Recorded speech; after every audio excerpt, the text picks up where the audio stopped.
करायचं स्मरण. जय जय रघुवीर समर्थ. श्री समर्थ कृपेने एक सुंदर असा बोध, एक सुंदर असं श्रवण आपल्याला प्राप्त झालेलं आहे. या श्रवणाच्या माध्यमातून उत्तमचं सामर्थ्यसुद्धा श्री समर्थांनी प्राप्त करून दिलेलं आहे. बघा प्रत्यक्षपणे भाग कसा दिलेला आहे, नक्कीच श्रवण करूया. समर्थ म्हणाले, जेवढं तुला टेन्शन येईल ना, तेवढं टेन्शन फ्री कसं होईल याचा विचार कर. टेन्शन सोडून दे. हसत खेळत जीवनाचा प्रवास पूर्णपणे आपल्याला करायचा आहे. प्रत्यक्षात जर आपण पाहायला गेलो, आपल्या आयुष्यात सुखदुःखाचे दिवस आपल्याला पाहायला मिळत जरी असले तरी सर्वात जास्त दुःख पाहायला मिळत आहे. कारण का? कारण जसे आपण कर्म करू त्याप्रमाणे आपल्याला त्याचं फळ प्राप्त होत असतं. समर्थ म्हणाले, जीवनाचा प्रवास फार खडतर आहे, परंतु चालणं अंतर ठेवून असावं. चालत राहताना बघा प्रत्यक्षात अंतर ठेवा, पण बोलण्यामध्ये अंतर ठेवू नका, कारण त्यामध्ये गैरसमज होत असतात. आता ज्यावेळी आपण वाहन चालवतो, वाहन चालवत असताना आपण अंतर ठेवतो की नाही? त्या वाहनावर सुद्धा लिहिलेलं असतं सुरक्षित अंतर ठेवा. तरीसुद्धा आपण तिथे बघा जवळ जाण्याचा अजून प्रयत्न करतो, परंतु जेव्हा आपल्याला बघा वाहन बाजूला काढायचं असतं तेव्हा आपल्याला प्रॉब्लेम होत असतो. म्हणून चालण्यामध्ये सुद्धा अंतर ठेवा, जेणेकरून कोणाला धक्का लागणार नाही. परंतु आपलं बोलणं जे आहे ना, ते अंतर ठेवून नसावं. आपण काय बोलत आहोत, कशा प्रकारे बोलत आहोत, त्यामध्ये कधीही अंतर नसलेलंच बरं. कारण जीवनातील गेलेले क्षण कधीच परत येत नाही. काय येतात? विचार करा. आपल्या वाटेला अनेक टेन्शन पाहायला मिळायचे. लहानपणापासून आत्तापर्यंत 40शी बघा पूर्ण झाली, 50शी पूर्ण झाली, 60 ओलांडली, तरीसुद्धा टेन्शन काही संपलेले नाही. टेन्शन संपले का हो? नाही संपले. दिवस हळूहळू कमी होत चालले, वेळ हळूहळू सरकत चालली, तरी मात्र प्रत्यक्षात जर पाहायला गेलो तर टेन्शन मात्र कमी झालेलं नाही. आता ज्याप्रमाणे जीवनामध्ये अनेक खडतर प्रवासांमध्ये आपल्याला सुद्धा प्रवास करायचा आहे, म्हणून जीवनातला प्रत्येक क्षण आपल्याला अनुभवायचा आहे. कारण लहानपणापासून आपल्याला टेन्शन आलेलं आहे. त्या टेन्शनमधून बघा आपल्याला पुढे जायचं आहे. टेन्शन गेलेलं नाही आहे, उलट टेन्शन आलेलं आहे. मग टेन्शन का आलं याचा आपण कधी विचार केला का? जर आपण केला ना, प्रत्यक्षात जर आपण पाहायला गेलो तर ते गेलेले क्षण आपण विसरूच शकत नाही. कारण बघा आजपर्यंत माझ्या वाटेला सुद्धा अनेक असे दिवस पाहायला मिळाले की जेणेकरून मला अजूनपर्यंत टेन्शन आलेलं आहे. ते टेन्शन हळूहळू कमी करण्यासाठी प्रयत्न करतोय, परंतु प्रयत्न करत असताना सुद्धा ते पूर्ण होत नाहीये. फुलाला वाढायला ज्या प्रकारे सूर्यकिरणांची आवश्यकता असते ना, तसेच मनुष्याला प्रगतीसाठी चांगल्या विचारांची आवश्यकता असते. आता आपल्याला एखाद्या वेळी टेन्शन आलं, त्यावेळी ते टेन्शन कमी होण्यासाठी आपण काय करतो, जिथे आपल्याला प्रसन्नता वाटेल, जिथे आपल्याला आनंद वाटेल त्या ठिकाणी आपण जातो. काय बघा, जिथे भरपूर गर्दी आहे त्या गर्दीच्या ठिकाणी गेल्यावर आपलं मन लागेल का हो? आपलं टेन्शन कमी होईल का? नाही आहे. आपल्याला टेन्शन जेव्हा येतं तेव्हा आपण बघा एखाद्या समुद्रकिनारी जात असतो जिथे आपल्याला प्रसन्न वाटेल, एखाद्या मंदिरामध्ये जातो जिथे आपल्याला बघा प्रसन्न वातावरण पाहायला मिळेल. परंतु टेन्शन काही कमी होत चाललेलं नाही आहे. मनुष्याच्या प्रगतीसाठी चांगल्या विचारांची आवश्यकता असते. विचार करणं आपल्यासाठी फार महत्त्वाचं आहे. विचारांची आपल्याकडे बघा गुरुकिल्ली आहे. विचार इतके महत्त्वाचे असावेत जेणेकरून पुस्तकं कमी पडतील. आपण काय विचार करतो, माझ्याकडे भरपूर विचार आहेत, माझ्याकडे भरपूर ज्ञान आहे, परंतु मनावरचं ओझं कमी करण्यासाठी मनातलं दुःख हे बोललंच पाहिजे. आपलं मनातलं दुःख आहे ना, आपण बोलत नाही आहे. आपल्या मनावरचं ओझं कमी होईल का हो? मनावरचं ओझं कमी करायचं आहे. मनावरचं ओझं केव्हा कमी होईल? ती काय अशी वस्तू आहे का आपल्या पाठीवरची?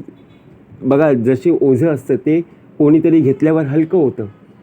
मग त्याचप्रमाणे मनातलं दुःख कमी करायचं आहे.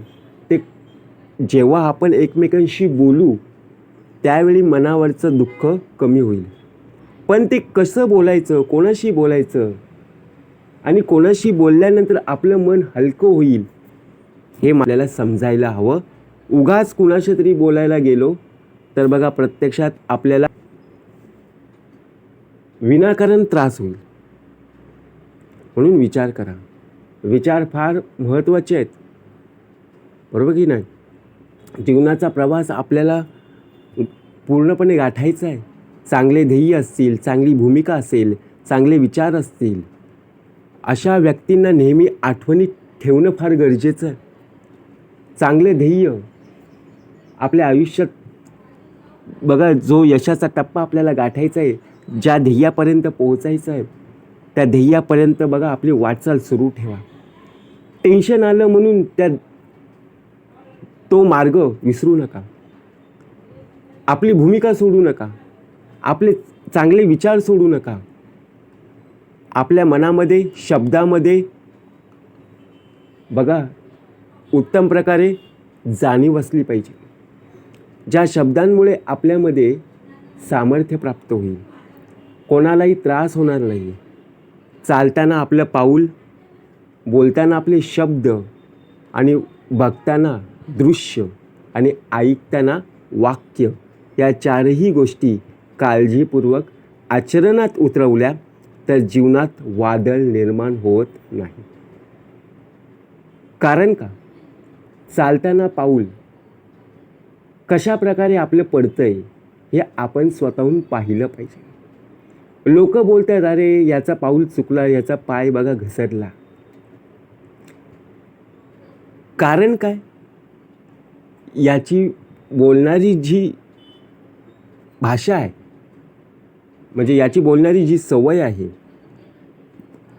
त्याचा दृष्टिकोन कसा आहे बघताना, ऐकताना तो काय ऐकतोय हे पाहणं फार गरजेचं आहे. म्हणून प्रत्यक्षात जर विचार केला ना, एक वेळ आपण कोणाशी नाही बोललो तरी चालेल, परंतु विचारपूर्वक बोल.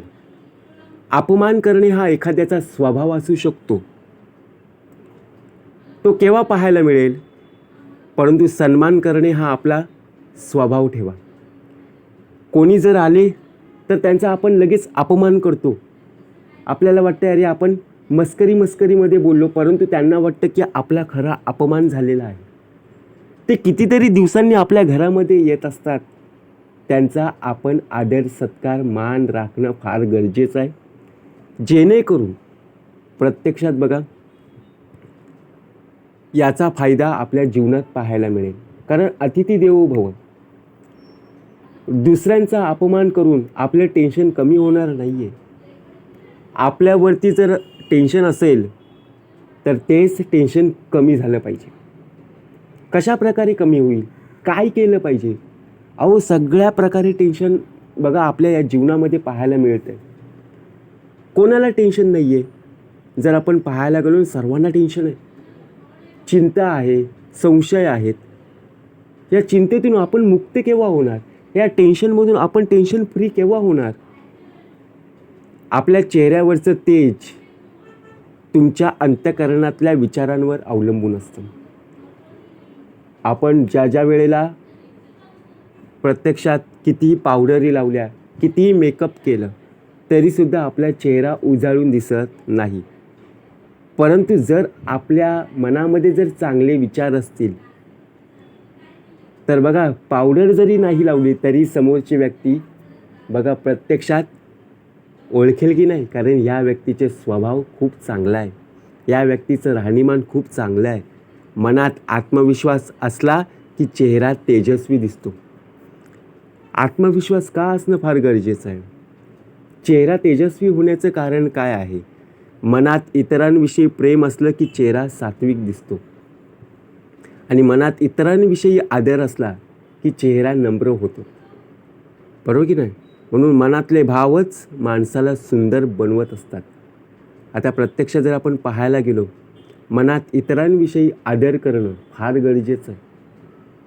इतरांशी बोलत असताना सुद्धा आपली शब्द उत्तम प्रकारे वागणं, आपला चेहरा नम्र ठेवणं फार गरजेचं आहे. म्हणून विचार करा, ज्याप्रमाणे तुम्ही एखाद्या वेळी प्रवास करत आहात, प्रवासाच्या वेळी टेन्शन आले, परंतु ते टेन्शन कमी करण्यासाठी आपण कुठलंही पाऊल उचलू नका, कुठलाही निर्णय घेऊ नका. कारण काय असतं, जीवन जगत असताना कौतुक आणि टीका या दोन्ही गोष्टींचा स्वीकार करा. आपण फक्त एकच विचार करत असतो की मला लोक कौतुक आणि थाप केव्हा देतील, माझं लोक बघा प्रत्येक वेळेला लोकसुद्धा माझं अभिनंदन केव्हा करतील. म्हणजे प्रत्येक गोष्टीचा आपण विचार करणं फार गरजेचं आहे, जेणेकरून पण प्रत्यक्षात जर पाहायला गेलो, झाडाच्या वाढीसाठी ऊन आणि पाऊस या दोघांचीही गरज असते. आपण फक्त एवढंच विचार करतो, दोन्ही बाजूला ऊन आहे, दोन्ही बाजूला पाऊस आहे, पण एकाचा तरी आपण आसरा घेत असतो. ऊन असला की आपण झाडाच्या सावलीत राहतो, तसंच टीका होत असताना कौतुकसुद्धा होणारच आणि कौतुक होत असताना टीकासुद्धा होणारच. म्हणून आपण काही जणांना सत्य समजावून सांगण्याचा प्रयत्न करत असताना त्यात आपण कधीकधी असफल होत असतो. असफल होण्याचं कारण काय? अशा ठिकाणी आपला वेळ विनाकारण वाया घालवू नका. आपण दुर्लक्ष न करता योग्य मार्गाने चालण्याचा प्रयत्न करा आणि सर्वात महत्त्वाचं म्हणजे हसत खेळत जीवन जगण्याचा प्रयत्न करा. खडतर प्रवासाला आपण रस्त्याने चालत असताना किती खड्डे दिसतात, तरीसुद्धा आपण उत्तम प्रकारे पाऊल टाकतो की नाही?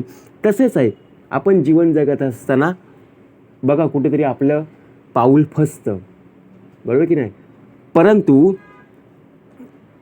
जीवनात अनेक अडथळे आले, संकट आले, म्हणून काय चालणं बंद करायचं नाही आहे. तर जोपर्यंत आपल्याला यशाचा टप्पा गाठता येत नाही तोपर्यंत आपलं बघा चालणं आहे, आपलं बोलणं आहे, ते चालू ठेवणं फार गरजेचं आहे, जेणेकरून लोकांना त्रास होता कामा नये. आपण जसं कौतुकाची थाप मला मिळेल, माझ्यावरती अभिनंदनाचा वर्षाव होईल हे आपण पाहत असतो, त्याप्रमाणे लोकसुद्धा टीका करत आहेत. खडतर प्रवास आहे, या खडतर प्रवासामध्ये जीवन जगणं यातच खरं सामर्थ्य आहे. म्हणून आयुष्यामध्ये सुख आणि दुःख आहेत, चांगल्यासुद्धा विचार आहेत, वाईटसुद्धा विचार आहेत, परंतु आपला देह कोणत्या तत्वांवर अवलंबून आहे हे पाहणं फार गरजेचं आहे. जय जय रघुवीर समर्थ.